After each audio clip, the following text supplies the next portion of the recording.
Oke. Bismillahirrahmanirrahim. Assalamualaikum warahmatullahi wabarakatuh. Waalaikumsalam warahmatullahi. Selamat malam Bapak Ibu semua. Saya mengucapkan terima kasih banyak di tengah kesibukan, di waktu istirahatnya Bapak Ibu semua sudah tetap semangat dan berkenan untuk meluangkan waktu di sesi webinar Sharing and Growth bersama alumni Transformasi Indonesia. Di kesempatan malam hari ini kita akan mendapatkan suatu ilmu yang baru ya dari salah satu alumni kami, yaitu adalah Ibu Dewi Ika. Ibu Dewi ini adalah master M itu master ya Bu ya? M K3. Ya, Master K3. Master K3 dan Certified Trainer NLP.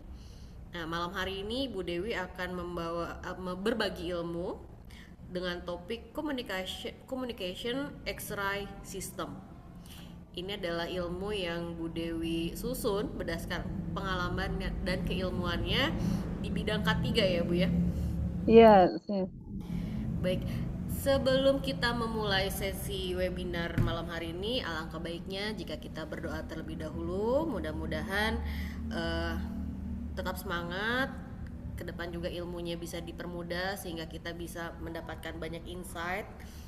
Berdoa, dimulai.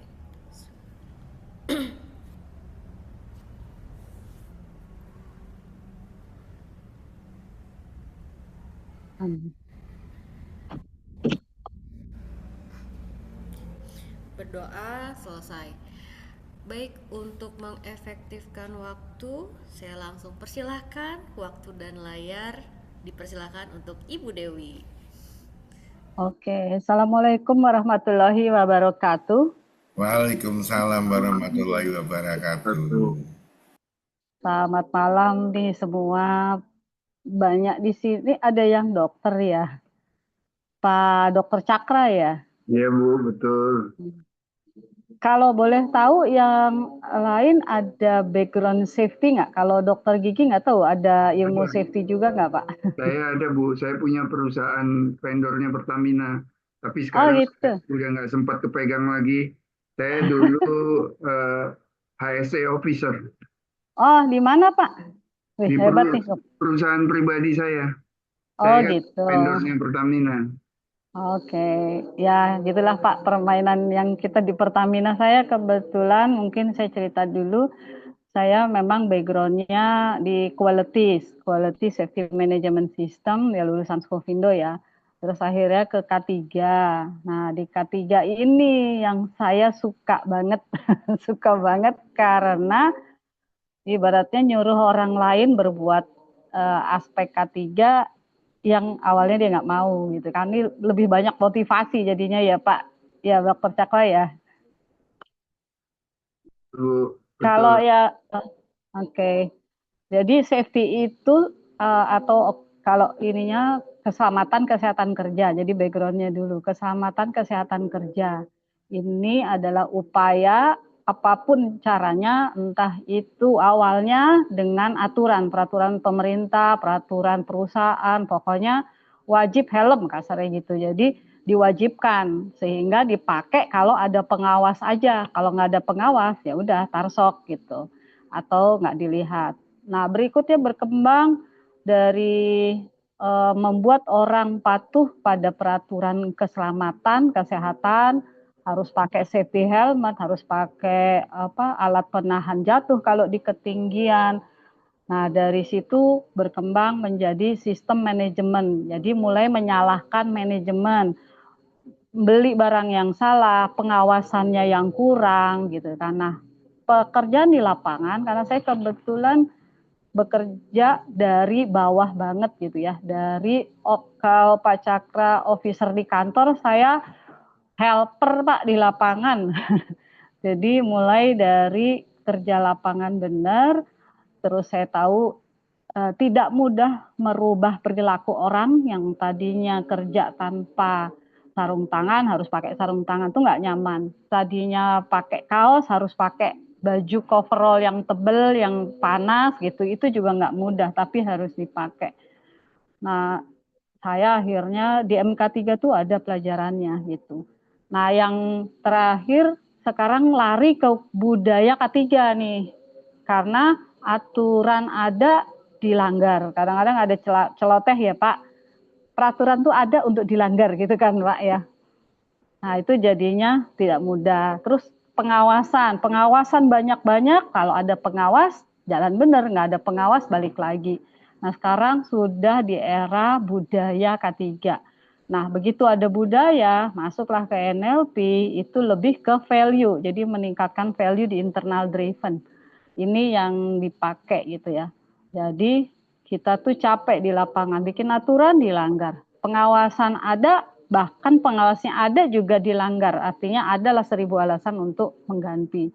Ini yang membuat saya greget, gimana ya caranya ya ngajak orang tanpa aturan, tanpa pengawas, tetap dijalankan. Ya udah, saya ibaratnya ngambil nilai-nilainya Pak Ustadz, Ustazah gitu ya, atau pemuka agama yang menanamkan belief dulu di hati. Nah, ternyata di NLP juga the highest level itu value dan beliefnya ya, value. Jadi gimana ngerubah value?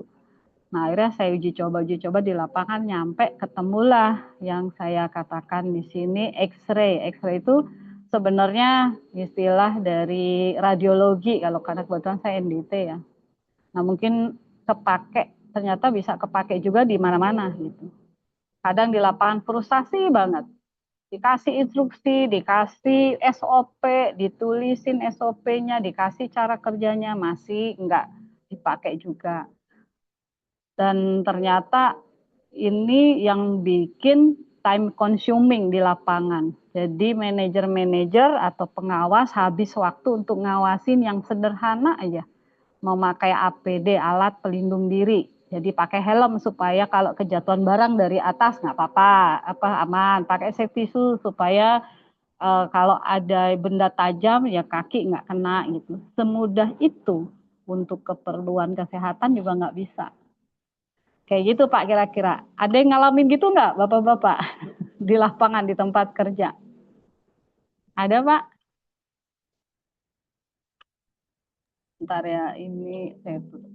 Kalau Nah, dulu, kalau dulu saya lebih lebih sebagai HSE officer, tapi di kantor saya, di perusahaan saya. Tapi iya. pada kenyataannya saya sebagai pengawas di lapangan langsung. Jadi Gimana? misalnya contoh waktu itu saya ada pekerjaan untuk pembuatan pintu sludge oil di Balongan. Itu saya harus ngawasin sendiri.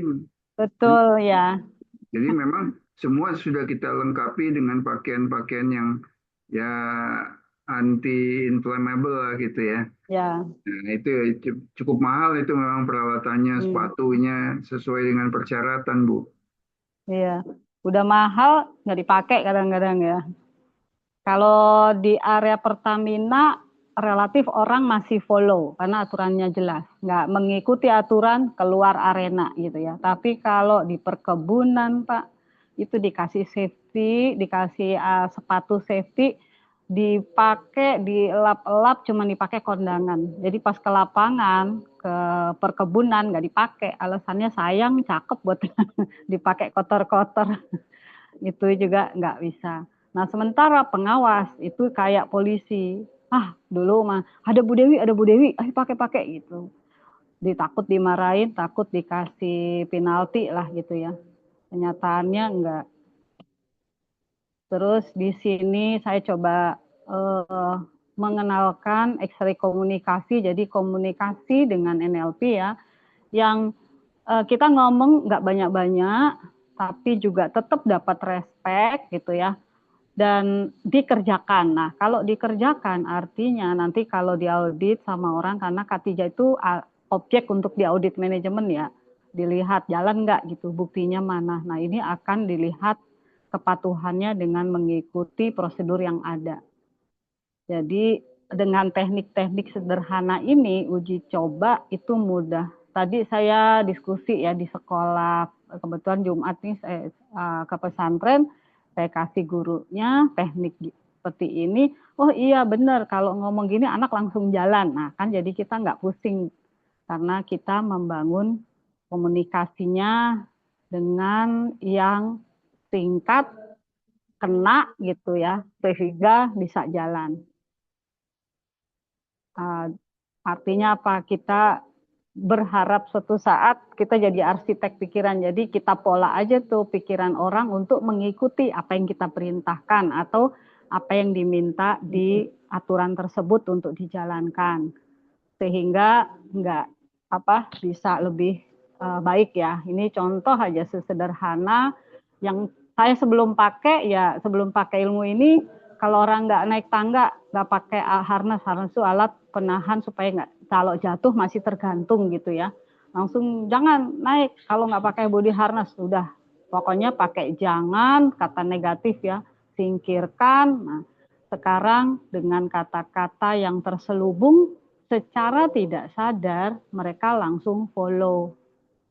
Nah, ini contoh-contohnya, jangan naik tangga tanpa full body harness gitu.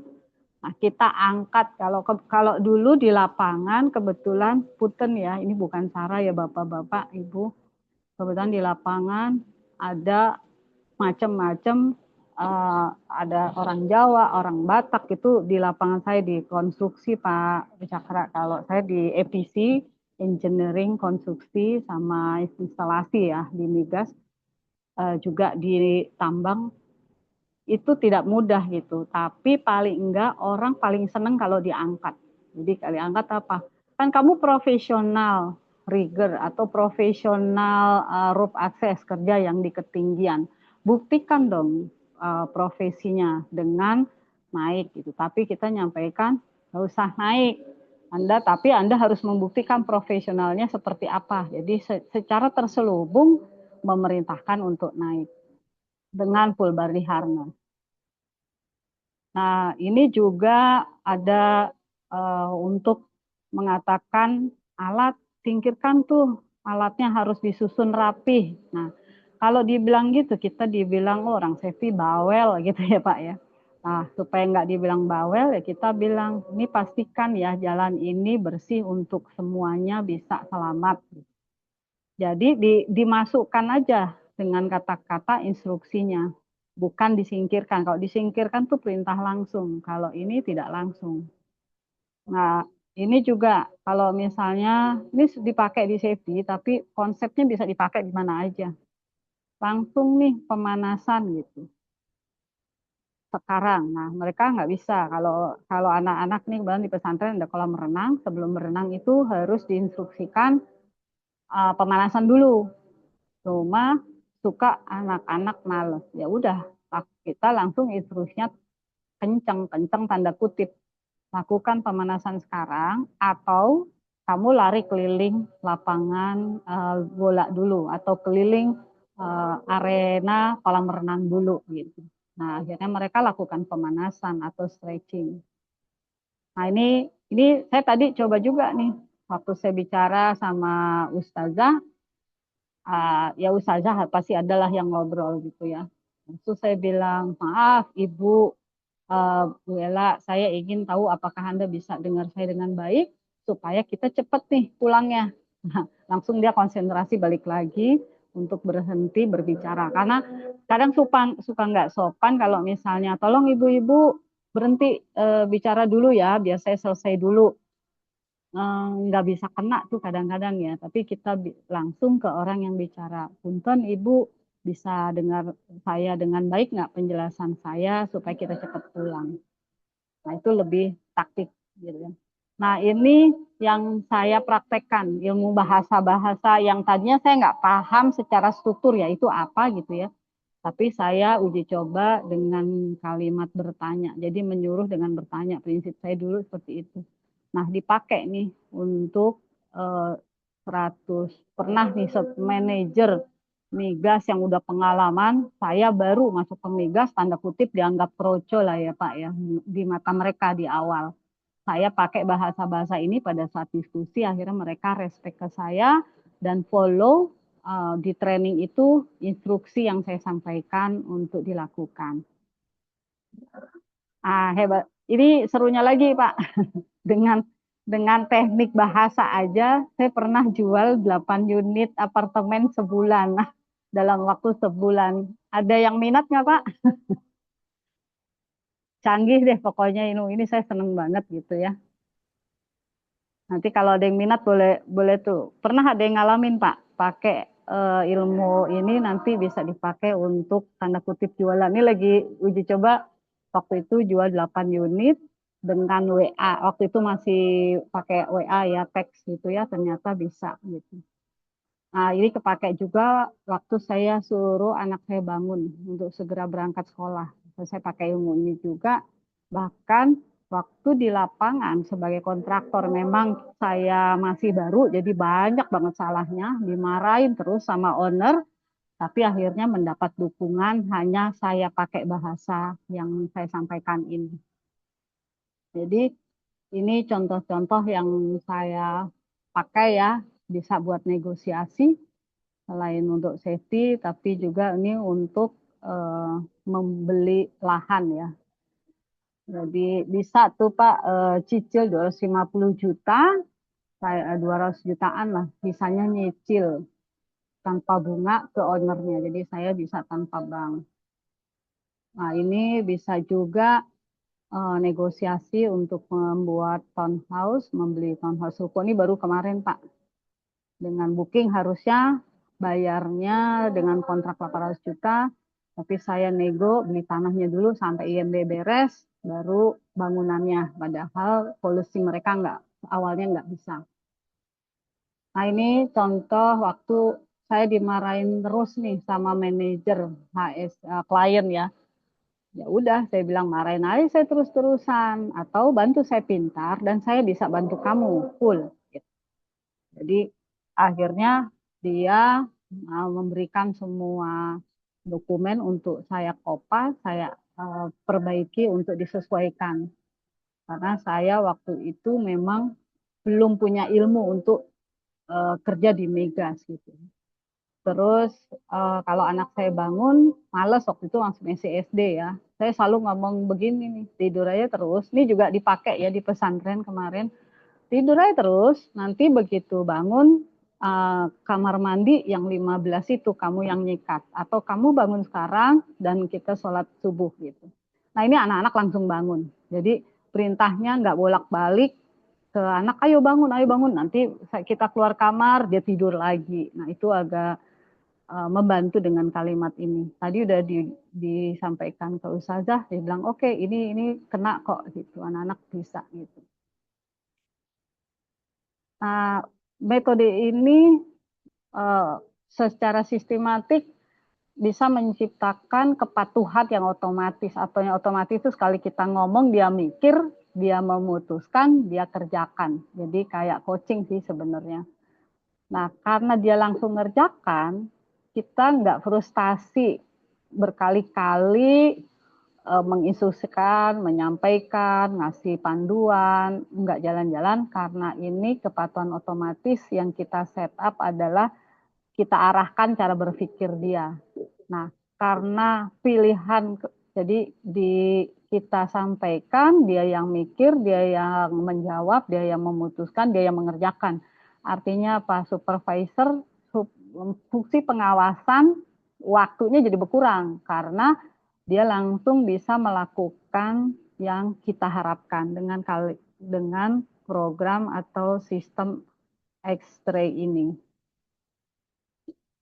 Nah, sebenarnya caranya sih ini peta pikiran yang kita yakini dulu di NLP ya. Terus nanti ada teknik menyampaikan perintah secara terselubung, lalu membangun rapot secara instan. Nah, nanti ini yang kita coba. Kebetulan terus terang ini modul saya baru desain ya Mbak Hei ya. Jadi memang lagi proses. Makanya kita coba sampaikan. Tapi ini secara praktek saya sudah kerjakan. Sehingga terjadi kepatuhan. Bahkan sampai enak ya Bu Dewi kerjanya cuma ngomong doang terus kita yang ngerjain. Nah, tapi mereka menyadari memang itu pekerjaan mereka. Jadi saya pengawasannya tidak jadi 100% ngawasin di lapangan. Dan akhirnya karena mereka ngerjakan, ya pekerjaan atau reward, pekerjaan ulang menjadi berkurang gitu.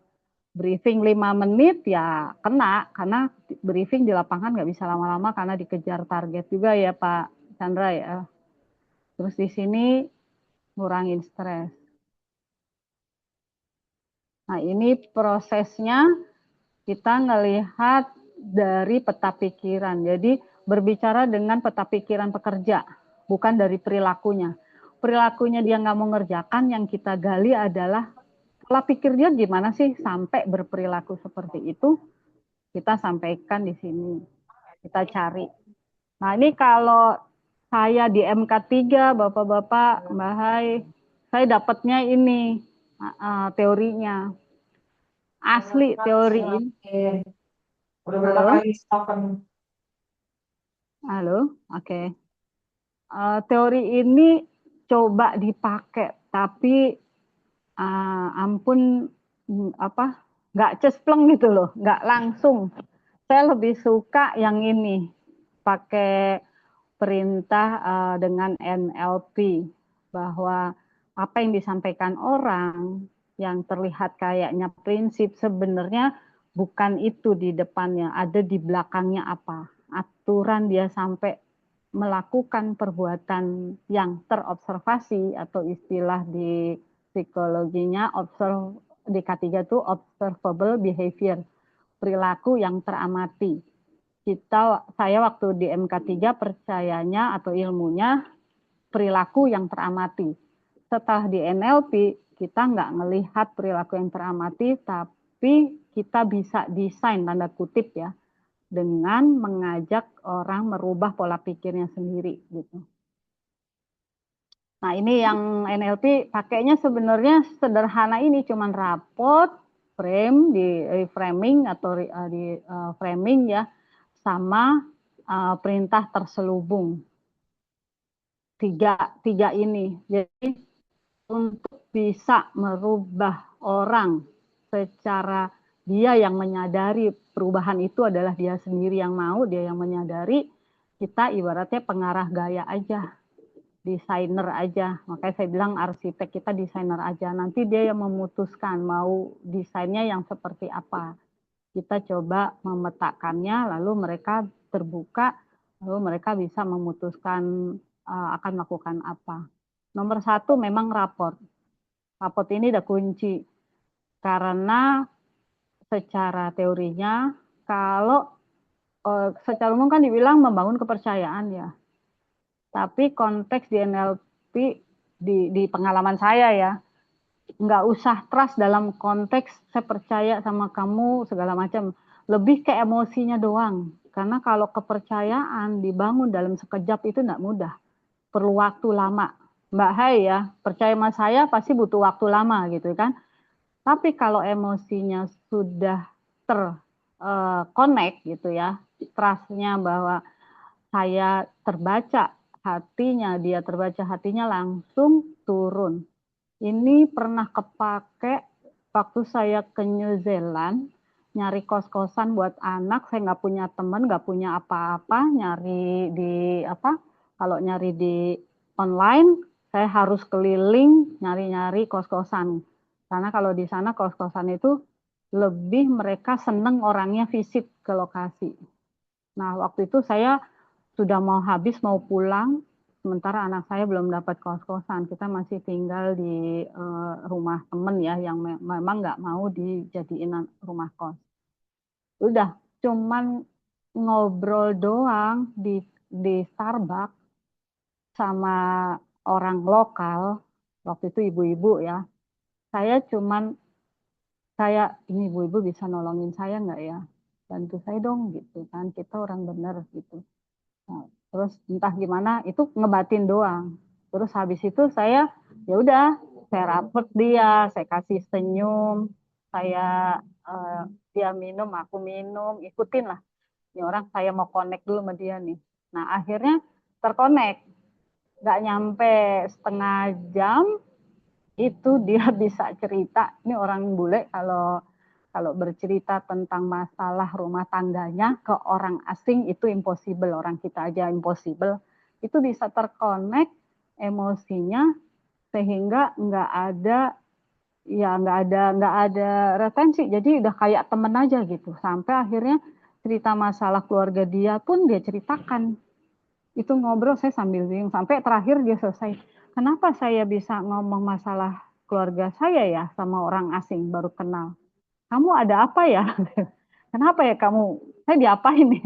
Saya bilang nggak diapa-apain. Saya cuma dalam hati, ada nggak ya orang yang nolong saya cariin kos-kosan kalau dikasih rekomen di daerah Invercargill yaitu New Zealand itu akan mudah dapat kos-kosan kalau dapat rekomendasi.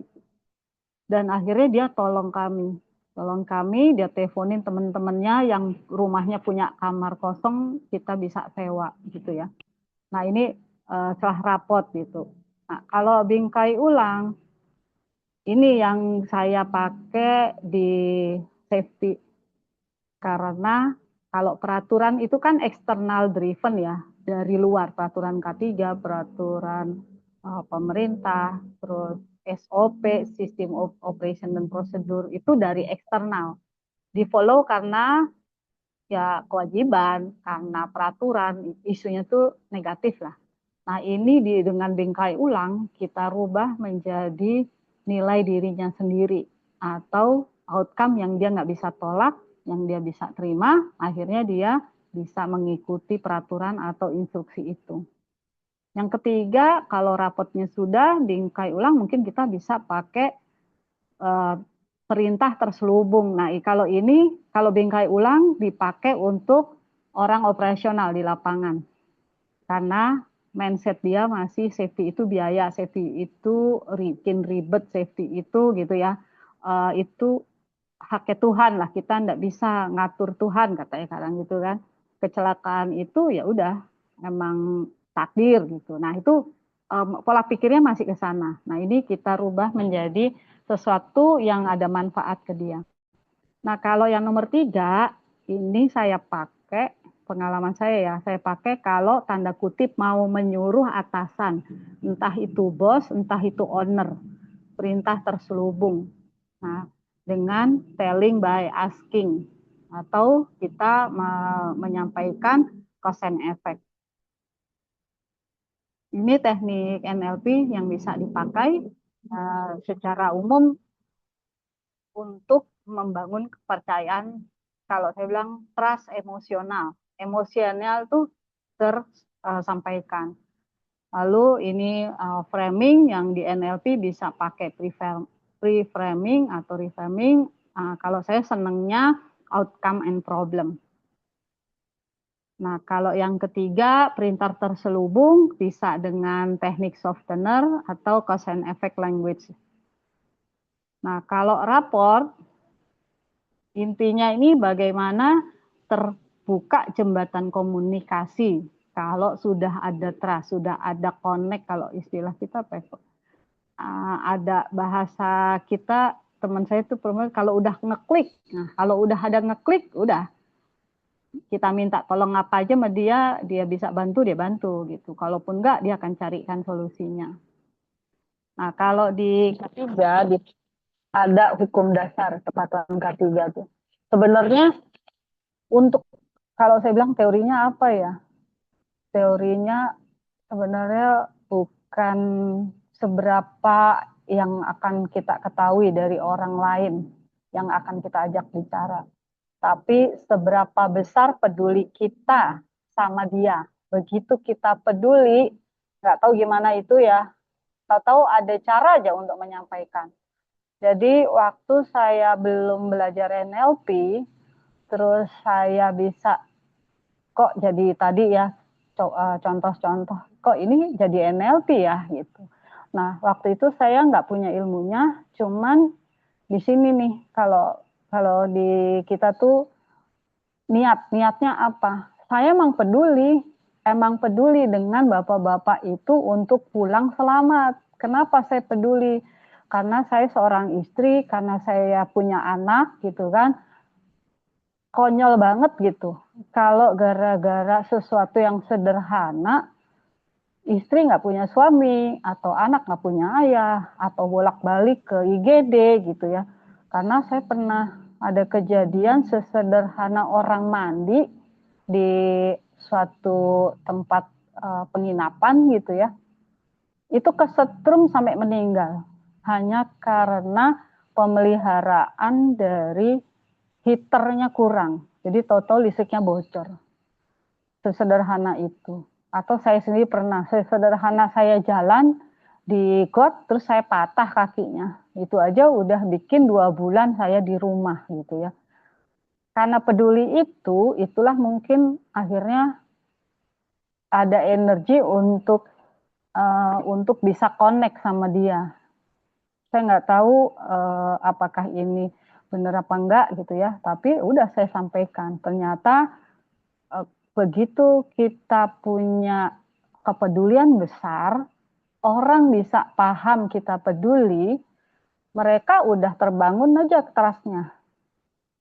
Bahwa Bu Dewi bikin aturan ini pasti ada manfaat buat kita nih gitu. Karena memang saya sampaikan setiap peraturan ini tujuannya adalah untuk Anda selamat, anak.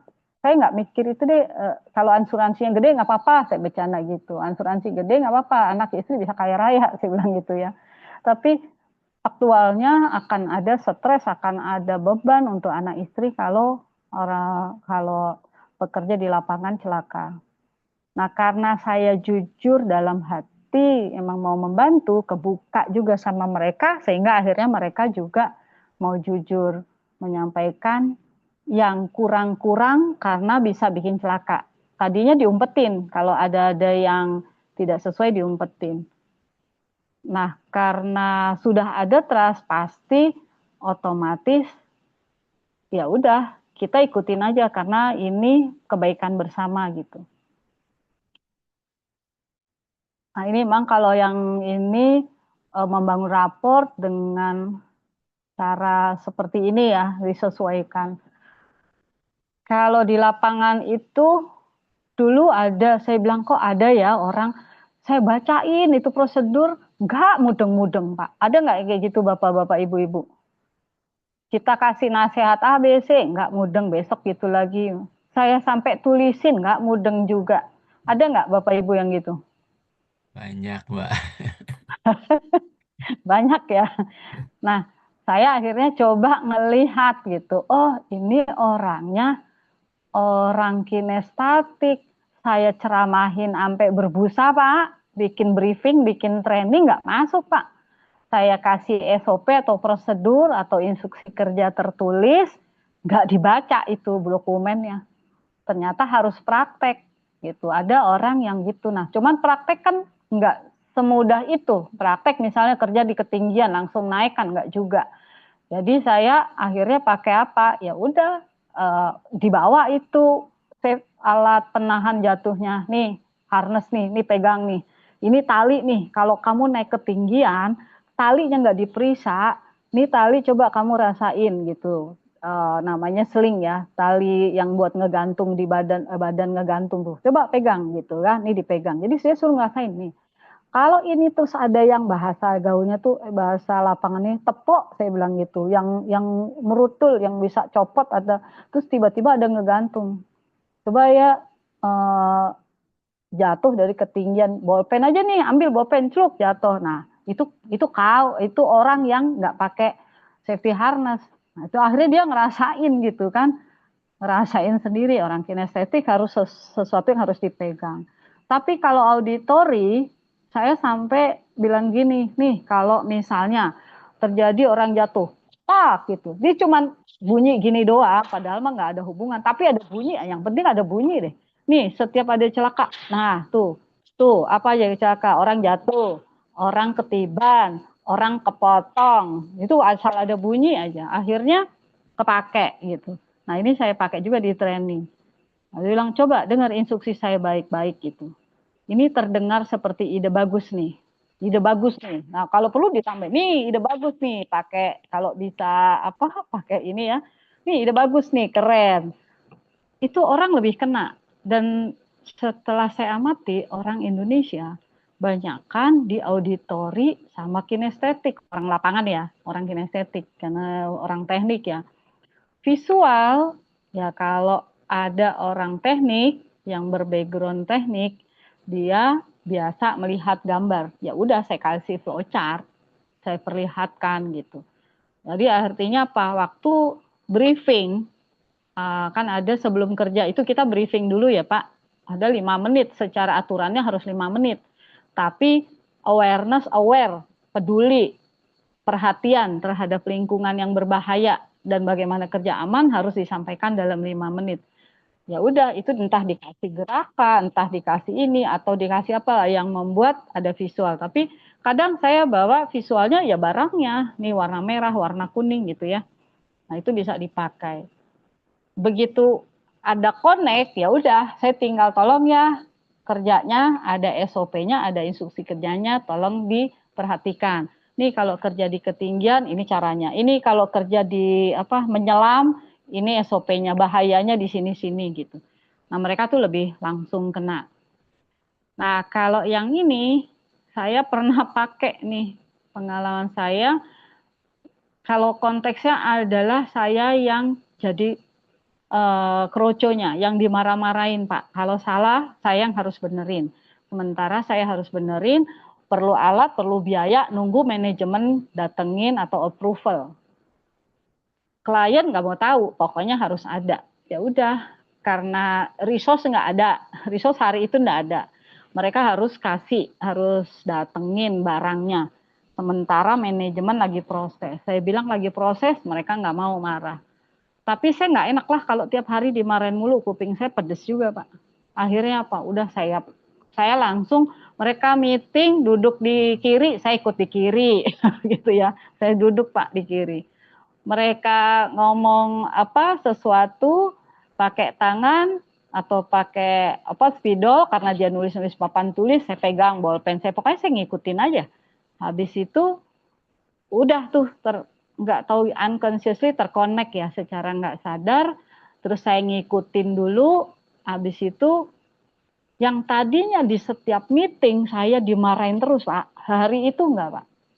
Ada yang ngomong, kawan, Dewi ini di tengah-tengah, dia bukan manajer yang punya budget, dia bukan manajer yang punya kuasa. Yang punya kuasa bosnya.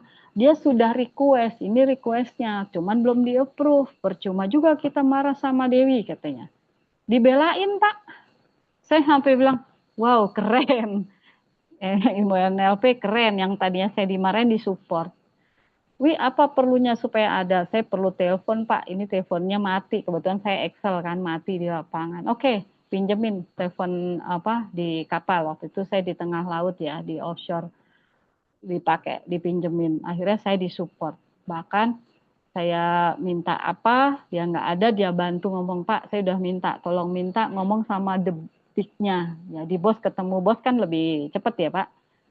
Nah itu manfaatnya gitu. Jadi instruksinya sebenarnya yang saya sampaikan waktu itu, bos tolong dong kalau marahin saya sesuai dengan jabatan, sesuai dengan kewenangan. Saya kewenangan yang nggak ada, dimarahin sampai mabuk juga nggak bakalan keluar gitu.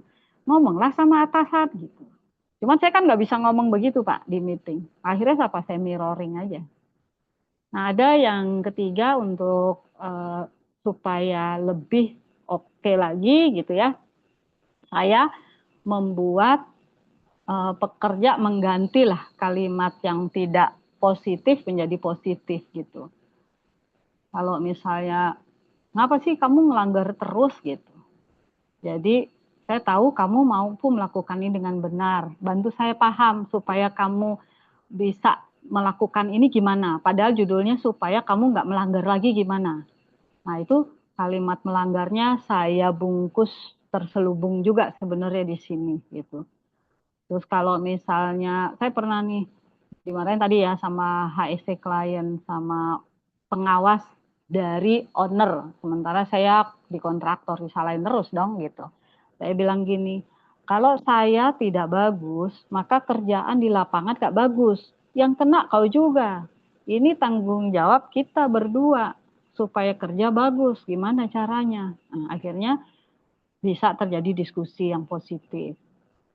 Dan kalau kita juga di lapangan ada masalah, dia tuh bilang tuh, kamu kan pengawas, kamu harus awasin tuh supervisormu kok nggak pakai helm, talinya nggak diikat gitu kan nggak boleh, standarnya harus diikat, nggak boleh, kalau nggak diikat berarti harus keluar, kamu yang ngeluarin.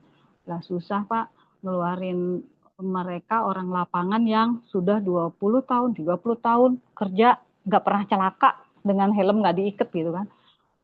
Ya paling awal-awal dibilang gini, kamulah orang yang apa baru seumur jagung, saya udah 30 tahun nggak pernah celaka nih, kepala saya masih utuh gitu kan. Nah, jadi di sini kita diskusinya menjadi ya udah gimana caranya ya, aturannya kan nggak pakai helm yang rapi, yang sesuai standar, sesuai aturan. Aturannya harus keluar nih. Yang ngeluarin nanti bukan saya bilang gitu. Ini harus keluar ke lapangan, kecuali Anda patuh.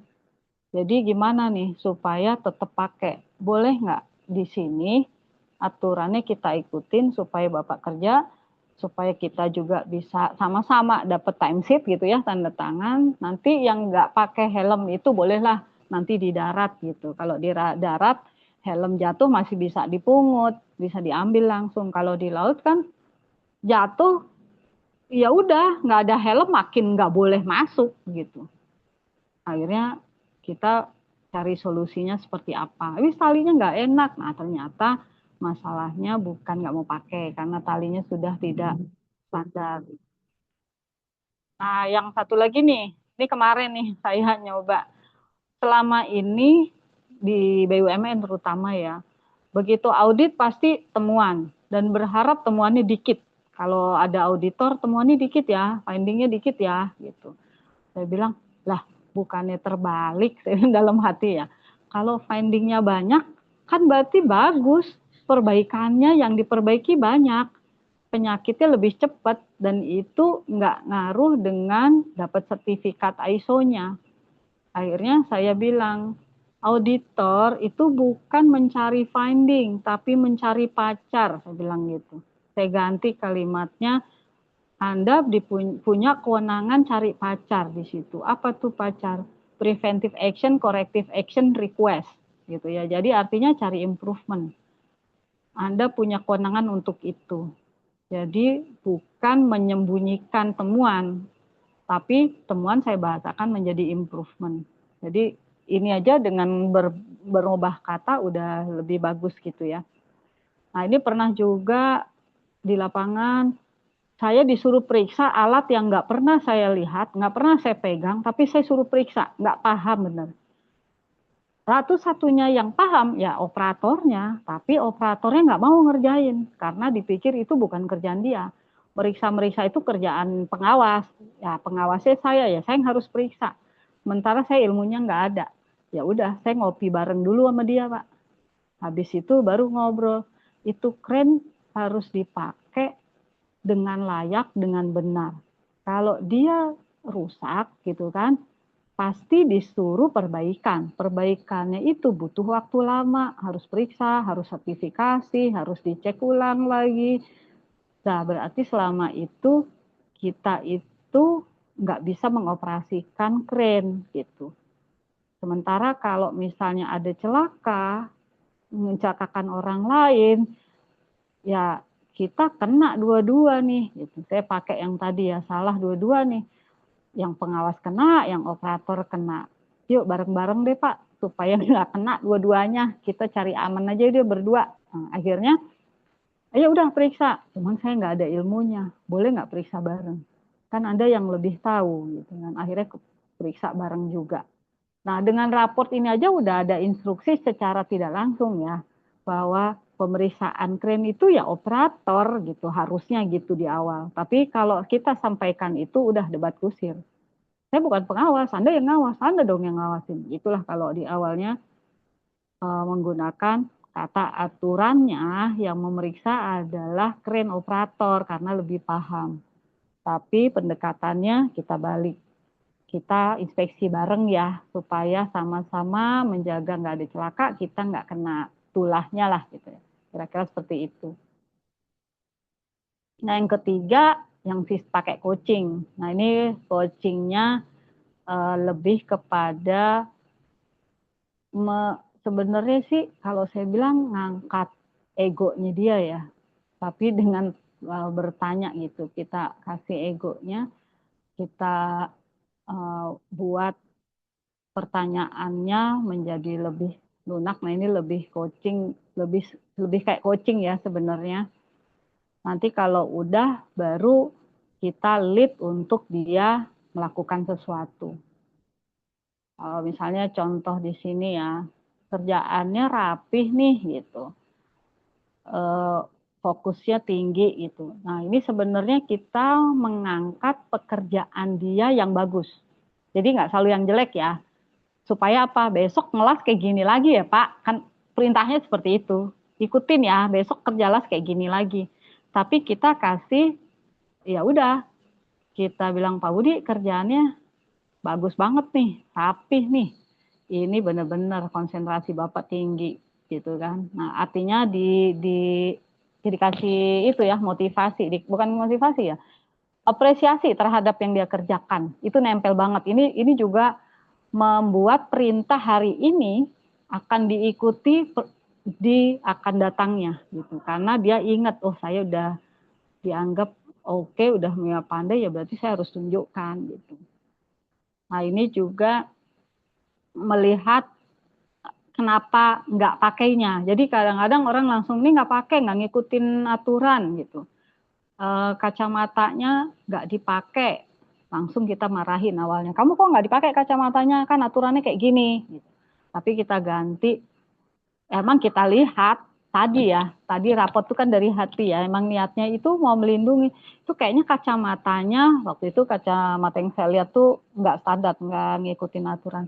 Itu kayaknya kacamata udah baret-baret gitu kan. Pasti nggak enak tuh dilihat gitu kan. Nyaman nggak Pak pakai itu? Ya enggak lah. Nah, kalau diganti yang baru gimana Pak? Jadi setelah dia diarahkan berpikir bahwa kacamata berbaret-baret itu tidak nyaman, menghalangi pandangan, bisa tidak fokus pada saat membawa barang atau pada saat berjalan. Nah, begitu dibilang kalau pakai yang bening, yang masih bagus, oke dong, gitu. Nah, dia akhirnya mau minta ke gudang untuk ambil yang baru. Biasanya tuh suka males gitu, Pak. Dengan alasan akhirnya males pakai, tapi dialaskan kacamatanya udah rusak, dikeletakin aja, gitu. Nah, ini juga bisa dengan reframe atau connect ke value-nya. Emang sih, kata Bang, kacamata nggak ngaruh ya, kelilipan mah kelilipan, tapi kalau kelilipannya terus-terus kan jadi infeksi tuh.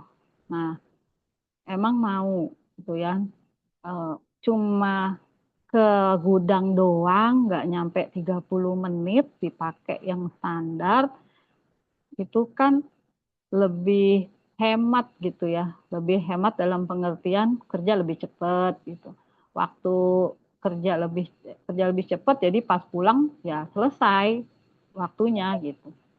Kita kasih juga value mata itu paling nggak bisa ngelihat istri bapak lah yang cantik gitu. Kadang-kadang saya bercandain gitu ya Pak. Lariin ke emosional tadi, kan istri bapak cantik tuh, nggak pakai kacamata yang baret-baret kan nggak keren gitu. Nah kalau udah gitu baru saya arahin. Gitu ya. Sambil terakhirnya memang harus kita terima kasih kalau mereka sudah melakukan pekerjaannya. Ini beberapa contoh lagi gitu ya yang bisa kita hubungkan dengan pengawasan. Jadi kalimat-kalimatnya kita lihat pakai reframing, kadang-kadang kita ngelit dengan yes atau no atau cause and effect. Nah ini tadi sebenarnya sudah tergabung ya di di rapot tadi sebenarnya juga pakai reframing juga. Nah ini reframingnya sama yang tadi. Jadi ini antara rapot sama framing sebenarnya digabung. Karena tujuannya rapot itu cuman supaya terjadi komunikasi awal yang trust emosional dulu. Habis itu baru kita arahkan. Nah, tinggal arahannya pakai reframing ke arah yang kita mau harapkan dia berubah. Terus ini kalau kita ada latihan ya, kalau nanti di kelas kita bisa latihan langsung apa yang kita sampaikan. Nah, bisa juga kita pakai outcome and problem. Ini saya juga yang paling seneng ini. Tapi kita harus tahu dulu ya, outcome dia apa sebenarnya. Jadi saya nggak ngelihat problem dia melakukan perilaku yang salah atau tidak mengikuti instruksi kerja. Nggak saya lihat dulu. Saya ngelihat outcome apa yang membuat dia mau melakukan instruksi yang kita lakukan. Jadi outcome, misalnya ini yang contoh satu, ada oli tumpah kan harusnya langsung dibersihin ya. Kalau ini dicuekin aja, dibiarkan gitu. Kalau dulu mah ya seperti ini tuh. Ngapain sih cerobong banget, itu oli cecer-cecer nggak dibersihin, orang bisa kepleset. Perintahnya udah semuanya negatif. Jadi kita ambil menjadi kalimat yang lebih positif gitu. Kalimatnya ya kita buat kalimatnya menjadi lebih positif dan perintah terselubungnya, saya yakin kamu bisa menyelesaikan ini gitu. Jadi dikasih otoritas yang ngangkat dirinya dia gitu. Kalau kita bilang ngangkat-ngangkat, orang senang diangkat lah intinya. Tapi kita kasih otoritas yang sehingga otoritas itu dia bisa melakukan pekerjaan tadi yang membersihkan. Nah, ini intinya adalah dari masalah atau hal yang negatif kita larikan ke hal yang positif yang dia ingin gitu. Ada juga tentang reframing, membuat bahaya, kita ganti kaitannya dengan bahayanya dalam konteks yang dia nggak mau juga sebenarnya. Yang nggak dia mau apa? Kualitas kerjaannya kurang. Kalau kualitas kerjaan kurang, pasti ada kerja ulang atau rework. Kalau ada rework, berarti ada kerja tambahan. Walaupun ada uangnya, tapi pulang menjadi terlambat atau jadi lembur. Nah, itu bikin capek. Nah, itu kita arahkan relatif orang nggak mau kerja lebih dari jam yang diminta. Jadi kita larikan ke sana. Ini contoh-contoh skenarionya yang di lapangan. Yang keluhan kita ganti dengan sesuatu yang lebih positif. Ini safety ini bikin ribet, sebelum kerja kertas kerjanya banyak yang harus diisi gitu kan, harus dibuat gitu. Ya udah, itu berapa menit sih? Paling 30 menit.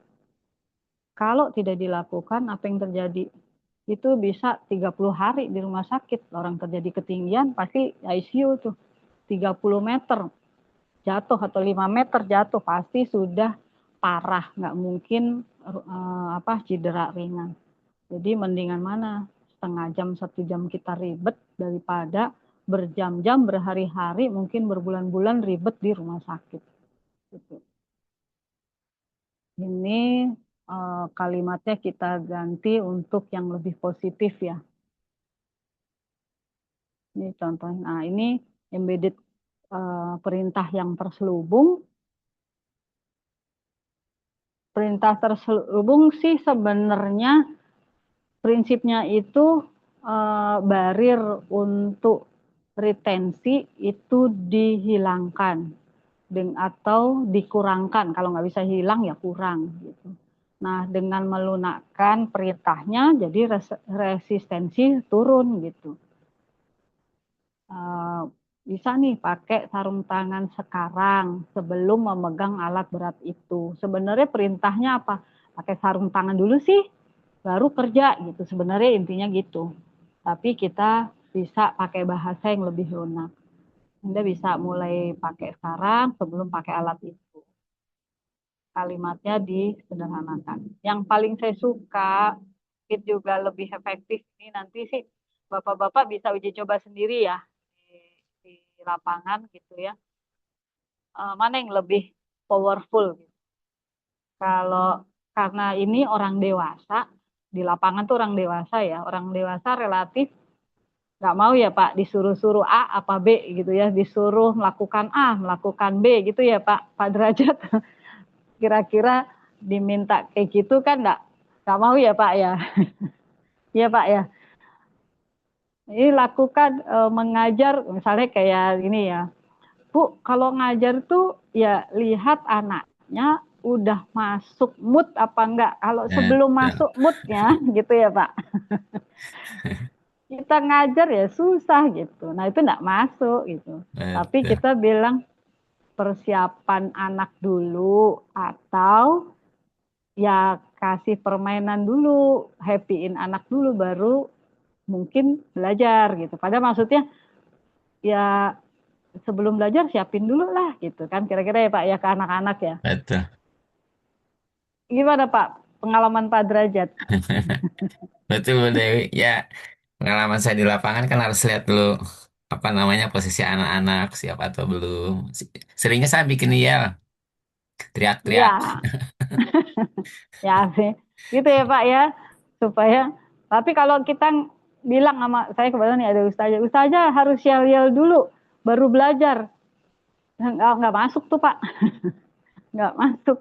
Tapi saya bilang ya kita coba ngobrol dulu, istilahnya gitu ya Pak, istilahnya ngobrol dulu, sapa-sapa dulu, baru nyambung ke Betul. pelajaran gitu. Jadi banyak cara sebetulnya. Iya gitu ya Pak ya. Hmm. Nah ini intinya sih sebenarnya di poin 4 ini filter kritis ya. Kepake banget kalau kalau anak muda atau anak buah masih bisa kita arahin karena dia tanda kutip sudah trust dulu ke kita kan karena di kita pimpinannya. Tapi kalau ke atasan Pak kan nggak bisa Pak. Resistensinya saya bos ngapain kamu atur aku gitu ya Pak ya.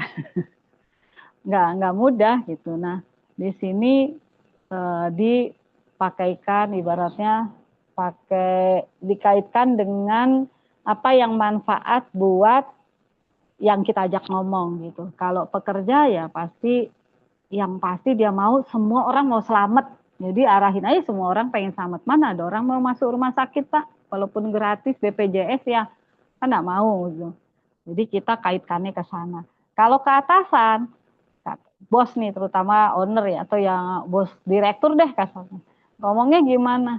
Kalau dia bahasanya dia kaitkan dengan uang gitu, dengan profit.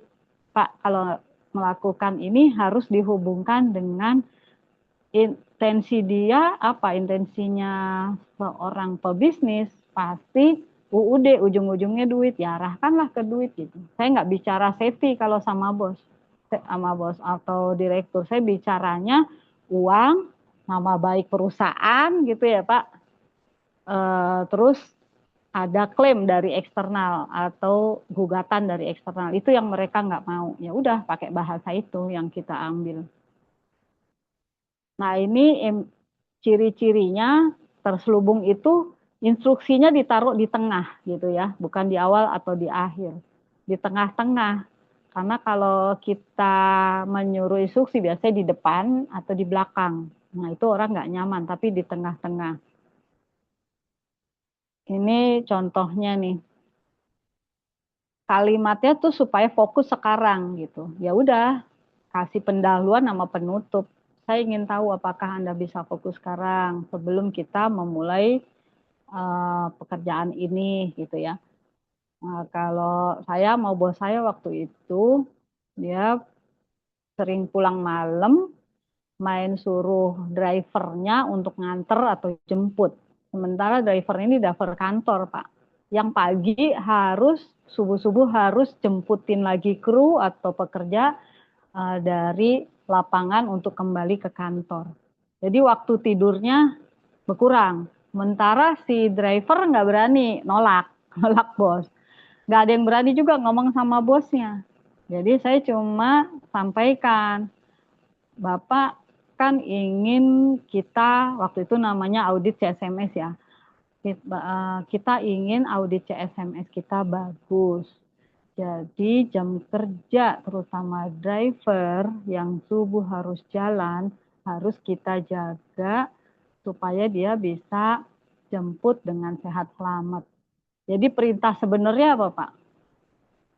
Perintah sebenarnya, Pak, tolong lihat ritme driver, jam tidur drivernya, tolong dilihat, jangan disuruh-suruh gitu, Pak.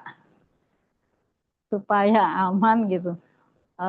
Supaya CSMS kita bagus, jam kerja driver harus diatur minimal 6-8 jam dia istirahat sebelum dia jemput karyawan. Nah, sebenarnya yang saya minta sama bos saya, Pak, tolong ini driver jam tidurnya kurang, gara-gara Bapak ngajak terus pulang malam, jemput pulang malam gitu ya, Pak. Akhirnya, oh oke. Ya kasih tahu deh jam kapan saya boleh pinjam driver. Nah, udah enak tuh kalau udah dia minta kita yang ngatur, Pak hari ini Bapak nggak bisa dijemput sama driver ya, karena pagi jam 4 dia harus jalan. Jadi Bapak pulang naik taksi. Jadi driver Pak kita kirimin taksi aja untuk jemput. Nah ini contohnya, kadang-kadang di pause ya, diulang di pause. Nah, ini contohnya saya ingin tahu apakah Anda bisa fokus sekarang. Tadi saya ingin tahu apakah, aku kadang diam dulu Pak, saya ingin tahu nih, diulang lagi kan, saya ingin tahu apakah Bu Ella bisa fokus sekarang, gitu. Sebelum kita mulai pekerjaan ini, penting buat Ibu, ini penting nih buat Ibu menggunakan tali pengaman sebelum naik ke atas. Saya akan senang jika Anda bisa memastikan aman saat menutup pintu panel listrik itu. Nah, sebenarnya ini banyak perintah. Nah, kalau banyak perintah, kita potong-potong, kita hold. Nah, ini waktu briefing, biasanya perintahnya banyak. Jadi kita bahasanya, sebenarnya kita sambung, tapi kita kasih pause, kita highlight, kita tone-nya kita kencengin di kata-kata yang sebenarnya perintah. Nah, yang paling gampang sih sebenarnya ini, kerjakan A atau B, gampang ini aja nih. Fokus ke prosedur sebelum Anda selesai kerja dengan baik. Gitu. Nah, sebenarnya kan before and after. Gunakan sarung tangan, maka Anda kerja lebih cepat. Jadi ini kita bisa gunakan karena ini langsung ya buat orang operasional di lapangan instruksi. Tapi ini saya kepake juga buat kalau perintah ke anak buah atau ke anak-anak kalau kita guru ya. Stretching sekarang atau kamu muter lapangan kolam renang sebelum Anda masuk ke kolam renang. Jadi kita suruh perintah 2. Jadi di otak dia cuma ada 2 pilihan, A apa B. Sebenarnya instruksinya A sama B sama aja gitu. Nah, ini bisa juga A sama B dengan kontras. Ingin nunda sebentar atau langsung pakai masker. Jadi sebenarnya perintahnya nggak boleh kerja kalau nggak pakai masker. Gitu. Tapi kalau Anda nggak mau pakai masker, ya udah tunda dulu kerjaan Anda. Atau langsung pakai masker dan bisa lakukan pekerjaan Anda selesai pulang cepat gitu. Bisa ditambahkan dengan konsekuensi. Kalau pakai masker bisa langsung kerja dan Anda cepat pulang. Itu bisa digabung juga dengan cause and effect. Nah ini tadi ya, lakukan pemanasan sekarang. Yang tadi tuh bahasa di lapangan ternyata teorinya di NLP ada. Udah saya lebih oh ini kita lakukan kontras frame, artinya udah dengan kalimat-kalimat yang lain saya bisa lakukan. Jadi bisa karena atau penting untuk, saya ingin tahu, ini keyword-keyword yang nanti bisa jadi kayak skrip ya, bisa dipakai untuk kalimat yang lain. Mungkin ini dari saya, Bapak-bapak mungkin bisa sharing juga, kira-kira benar kan ya, bisa dipakai di safety. Artinya kalau di safety bisa, berarti sebenarnya dimanapun kita bisa melakukan instruksi, baik itu instruksi ke anak buah, ke rekan kerja yang kita bisa instruksi, kita dengan bisa memakai tadi rapot, bisa reframing, bisa embedded komen dengan teknik 3 itu aja udah powerful banget. Mungkin gitu dari saya.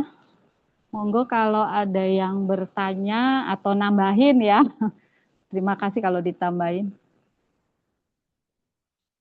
saya eh, halo Mbak Hai, saya kembalikan dulu ke Mbak Hai. Mungkin ada yang mau, boleh di chat, boleh sampaikan langsung. Kita diskusi aja ya Mbak ya.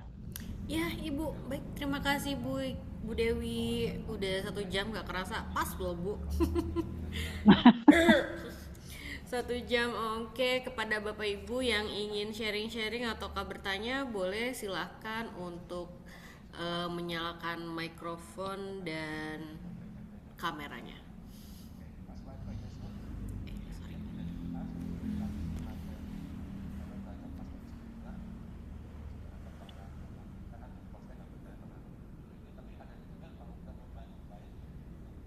Pak Chandra, ada pengalaman apa Pak di lapangan Ya, Pak? kalau saya Bu, ini apa yang Ibu sampaikan tadi memang banyak yang bisa kita laksanakan di lapangan Bu. Ya, tapi seperti Ibu bilang tadi bahwa saya kan berhubungan sama BUMN dan di Iya, BUMN itu tidak ada tawar-menawar. Kalau nggak dipakai alatnya, kalau nggak dipenuhi safety-nya, pulang. ya pulang, nggak usah kerja begitu. Nah, Hmm. itu udah jelas semua pasti akan memenuhi. Tapi ya itu yang kerja-kerja yang bukan di BUMN tadi yang mungkin masih bisa ada pengawasnya dipakai, nggak ada ya sudah itu betul tuh Iya, jadi Bu. Hmm. dikonstruksi ya Pak. Kalau dikonstruksi nggak terlalu nggak terlalu kenceng di lapangan. Kalau nggak ada pengawas ya udah, ambiar. Iya betul Bu. Jadi ya pengalaman saya waktu itu ya saya sempat ngawasin kerja yang di Balongan itu, yang pembuatan pintu sludge oil untuk pembuangan oil apa sludge-nya itu Oke. memang di bawah pengawasan saya, tetapi karena tim saya ini udah kompak semua, kita udah satu bahasa semua, jadi agak mudah untuk ininya. Kita karena sudah ada pendekatan sebelumnya dan orang-orang yang pegawai-pegawainya itu yang nyari saya sendiri. Jadi saya wawancara sendiri, saya pilih orang-orangnya, jadi kita memang udah sehati semua. Jadi ketika bekerja di lapangan, udah tune in Bu, frekuensinya udah sama gitu. Iya, iya. Nah, jadi Udah berbeda kecetak ya Pak ya. berbeda sama yang misalnya kita disuruh memerintah orang lain yang kita baru ketemu gitu ya. Agak sulit memang Bu, perlu pendekatan yang lebih lama. Hmm. Pak Abdul Fikri ini dari universitas ya Pak?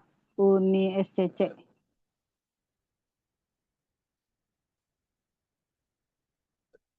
Betul Ibu, ini ikut menyimak saja.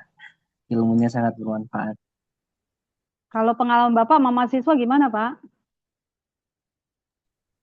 Kalau saya belum mengetahui lebih dalam sebetulnya, cuman ini lagi masih belajar aja. Oke. Kalau mahasiswa bisa pakai itu tadi Pak, yang cause and effect. Kerjakan tugas sekarang, dapat nilainya A atau B. Kalau kerjaan lewat, berarti udah C, sebagus apapun kamu bikin. Udah Pak, langsung dikerjain tuh Pak. Iya betul betul Ibu. Ya, mudah-mudahan nanti materinya bisa di-share ya Bu ya. Karena Boleh Pak. memang tujuan saya sesibuk-sibuknya saya usahakan ikut pertemuan ini karena apa? Saya sendiri kan tidak langsung praktek hipnoterapi ya. Tapi apa-apa yang menjadi seperti Ibu bilang tadi yang bisa diterapkan di bidang kerja saya mungkin bisa saya ambil dari materinya teman-teman ini karena kan apa yang Ibu bilang betul bisa diterapkan di rumah, di mana dan sebagainya. Contohnya ketika saya belajar safety dulu dan manajemen risiko, saya kan pegang manajemen risiko juga waktu di Pertamina Bu.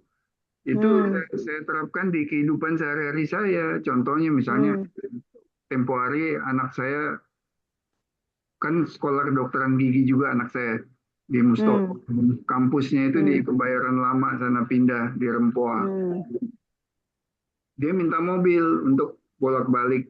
Terus saya bilang, saya bisa aja beliin kamu mobil, tapi resikonya apa? Coba kamu breakdown dulu resikonya.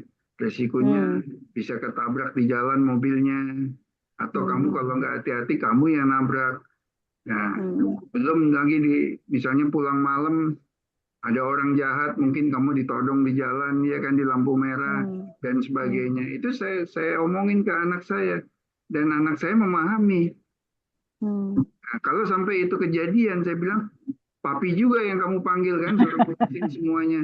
Nah, akhirnya semua jadi repot. Mendingan kalau saran papi, saya bilang, kamu cari kos-kosan yang terdekat di situ. Berapapun biayanya papi biayain. Tapi kamu bisa istirahat juga, enak, deket, nyaman. Kamu pulang seminggu sekali aja, nanti dijemput sama maminya. Setuju dia, Bu. Nah, jadi kita bisa terapkan memang dari manajemen risiko dalam kehidupan sehari-hari, safety dan lain-lain ini banyak manfaatnya yang bisa kita terapkan, Bu, di lingkungan kita. Ya mulai dari orang terdekat kita dulu lah. Kita beri pemahaman seperti ini, akhirnya nanti lama-lama kebawa juga di dalam kehidupan sehari-hari mereka. Jadi akhirnya berubah pola ininya, pola pikirnya jadi berubah, ngikutin kita jadinya. Itu yang saya alami sih, Bu. Ya, kita ngasih instruksi pakai cause and effect ya Pak ya. Atau kalau bahasa ketiga ya resiko dan bahayanya, mau terima apa enggak gitu ya Pak. Kalau nggak mau terima pasti dia berhenti. Iya betul, Bu. Ya, kita kasih dulu, dia suruh mikir apa sih bahayanya kalau misalnya ini, dia akhirnya nge-breakdown sendiri, ini. Nah, kalau itu terjadi, kamu pasti ngerepotin papi juga kan? Papi yang ngurusin ke kantor polisi atau ke rumah sakit dan sebagainya. Iya ya, dia mikir gitu. Ya udah, kamu kos saja, lebih efisien, kamu nggak capek, siang istirahat sebentar bisa tidur di kamar kos. Kebetulan kosnya cuma ya 20 langkah lah, persis sebelah kampus. Nah, jadi sangat-sangat menguntungkan itu. Dia nggak capek, kemudian juga ininya belajarnya jadi lebih fokus gitu. Karena apa namanya, istirahatnya cukup, rumah kampus dengan kampusnya dekat dan sebagainya. Coba kalau dia pulang, kebetulan rumah saya di Pacuan Kuda nih, dekat Kelapa Gading. Bayangkan ke Rempoa ya, itu berapa waktu yang ditempuh, traffic jamnya dan sebagainya. Saya kira seperti itu. Iya.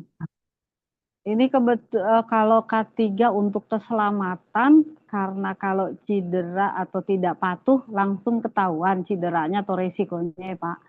Nah, sekarang itu ada K3 itu kan keselamatan kesehatan kerja. Nah, kalau isu kesehatan biasanya kan dampaknya nanti, nggak sekarang, jadi nggak berasa. Contoh nih, saya lagi promosi less sugar, kurangi bahkan ya, avoid sugar, gula di anak-anak yang tadinya Masya Allah Pak, itu orang tuanya, karena ini di pesantren ya, di pondokan, itu dikasih lah jajan-jajan permen lah apa gitu yang mereka suka, harapannya mereka supaya betah dikasih permen. Udah permen, di sini minumnya ya jus lah yang gula lah pokoknya. Nah, kaitannya ke mana? Saya raport dulu mereka, karena nih anak-anak ini ternyata mayoritas tadi kinestetik. Jadi kalau saya visual, saya kasih visual, kasih gambar presentasi, yang masuk tuh ya paling 20% gitu. Terus saya lihat, karena saya lihat beberapa kali itu yang mereka pakai secara kinestetik auditori, mayoritas itu kinestetik. Jadi harus ada prakteknya. Akhirnya saya praktekin, Pak. Kalau saya tadinya pakai komputer dipraktekin, tapi berupa gambar bahaya-bahaya gula gitu ya. Gambar-gambar saya terangin. nggak ngaruh, tetap aja ada yang makan permen. Akhirnya saya bener-bener nimbangin Pak, nimbangin gula nih, satu minuman botol ini itu 25 gram, 35 gram. 10 gramnya atau 5 gramnya ini sesendok nih. Berarti sesendok ini 5 gram, kalau 35 berarti 7 sendok gitu Pak. Saya masukin 7, nih minum pagi, berapa? 2 sendok, sok. Sore minum gula lagi ya, bikin kopi manis 2 gitu kan. Ntar malam jajanan permen, permen tuh isinya 20. Akhirnya satu hari dapatlah 1/10 gelas. Terus besok makan lagi kan, katanya. Masukin lagi Pak gula, bener-bener itu dipraktekin Pak. Anak-anak suruh nyendok sendiri, masukin Pak. Akhirnya ketemu 1 bulan kamu makan segini gitu kan. Berarti kalau setahun kamu makan segini. Jadi kita bilang, nih 1 gelas 1/2 kilo atau 1 kilo gula masuk ke badanmu gitu. Gimana nggak jebol itu nanti onderdilnya gitu kan. Akhirnya mereka sadar banyak gula, emang bahaya. Ya, yang pasti gulanya ada. Bahayanya apa? Yang jelas itu orang misalnya sakit gula bahayanya apa? Udah ada gambarnya.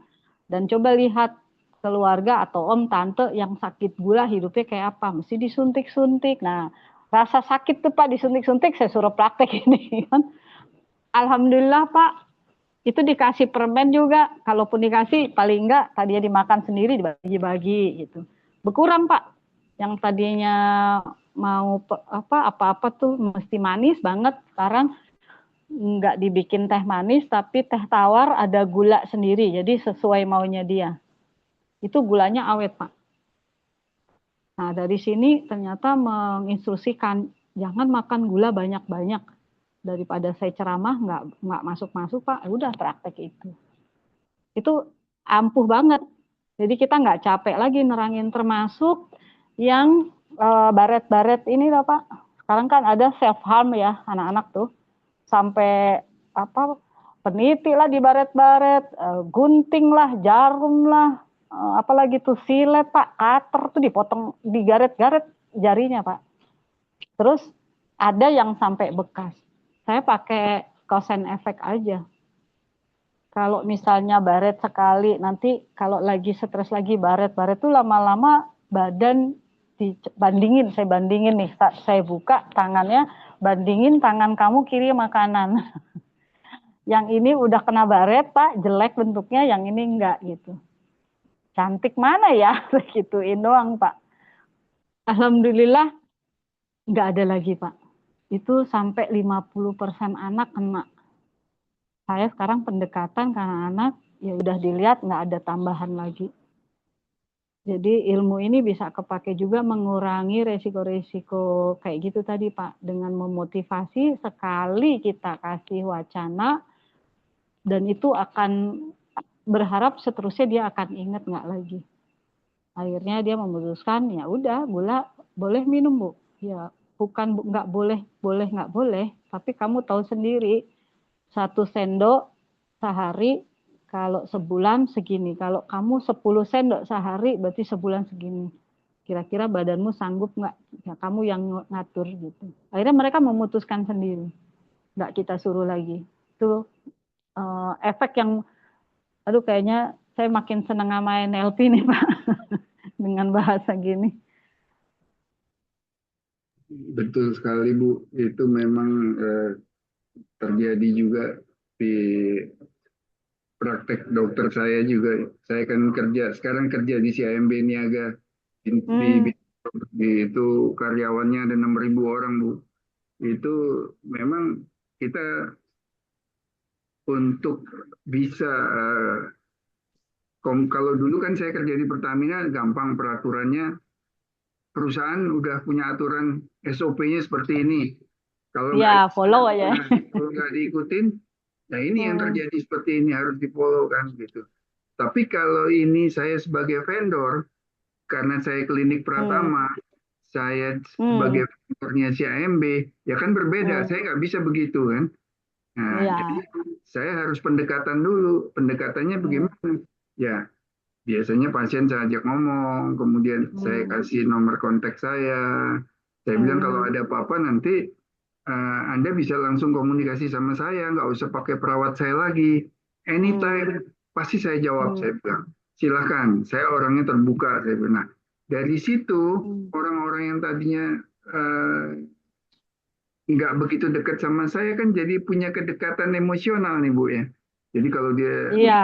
sakit gigi atau anaknya, oh dok anak saya jatuh nih, tadi bercanda sama kakaknya nih, giginya ketabrak sama ini meja makan, agak goyang gimana ya? Coba fotoin, kasih tunjuk saya, coba digoyangin dikit. Tapi begitu udah saya lihat, nggak apa-apa Bu, aman. Ini sih cuma goyang biasa. Mungkin nanti kalau misalnya sakit, boleh langsung dibawa ke klinik dicek. Nah, jadi dari situ sudah membangun kepercayaan antara Iya.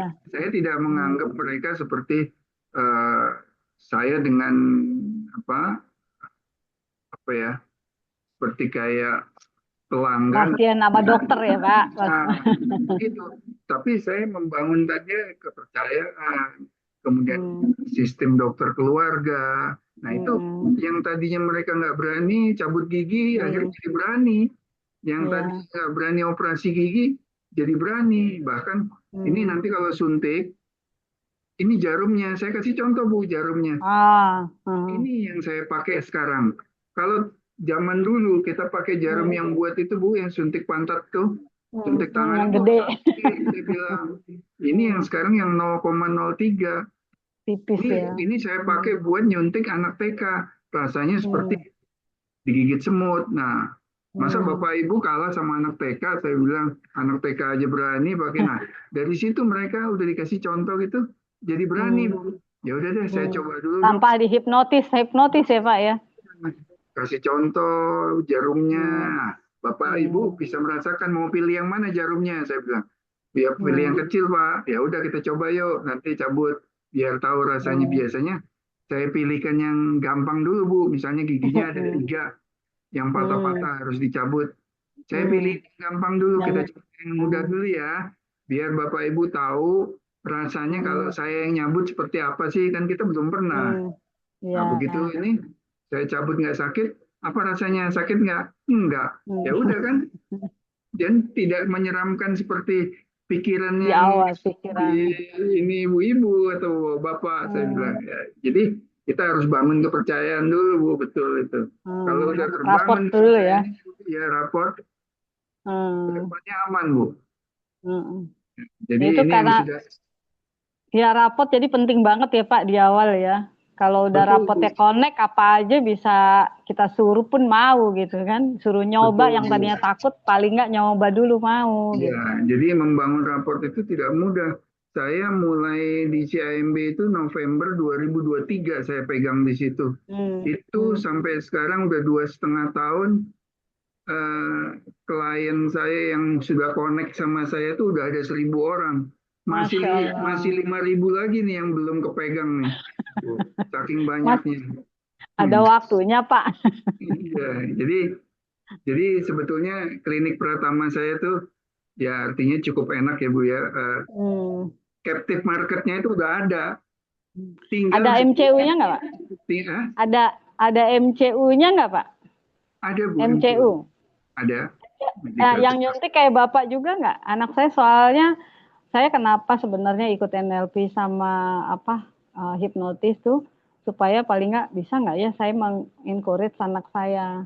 Dia tuh totally masih belum bisa kena jarum suntik Pak gitu. Megang sama udah gede Pak 25. Nah, itu banyak juga yang takut begitu Bu. Tapi akhirnya 27 Pak. Ya itu setelah saya kasih contoh ini jarum yang diameternya 0,03 saya bilang kali 12 milimeter. Nah, Ntar japri ya Pak. Ini jarum yang besar. Japri kliniknya. Jarum yang besar saya bilang. Pilih mana? Ini buat anak TK. Nah itu dan ya Pak. Nah itu langsung. Ya saya pilih yang ini Bu. Kalau ini buat nah udah kan masuk di situ. Secara terselubung, wes lah tak suntik pakai jarum yang kecil gitu. Awalnya kan ya Pak. Iya, cuma kalau dibilang langsung jarum kecil mau enggak, pembandingnya nggak ada gitu. Iya, begitu dilihat, ini yang gede apa yang kecil. Nah, di otaknya langsung memilih di antara dua itu, ya udah yang kecil, kan akhirnya mau tuh. Oh, betul Bu, ya itu awalnya seperti itu. Orang besar aja Keren masih keren takut. ya. Bapak nanti info kliniknya di mana sih? Coba anak saya MCU di Bapak. Ya Biar nanti diajak ngomong dulu. Mbak Tehani tolong dikasih ke Ibu ke kontak saya biar WA-WAan. Soalnya Makasih. Mbak ini pernah sampai dihipnotis juga, sampai hipnotisnya tuh si hipnotis ininya ya, hipnotisnya tuh dateng nemenin untuk ngambil darah, udah di itu terus dikasih apa tuh alkohol dulu ya dokter ya. Nah begitu alkohol langsung otaknya mikir yang serem kali tadi disuntik, udah makin kenceng dia, nggak mau. Nah, ternyata kayaknya lebih mudah NLP ini, langsung bahasanya cespleng.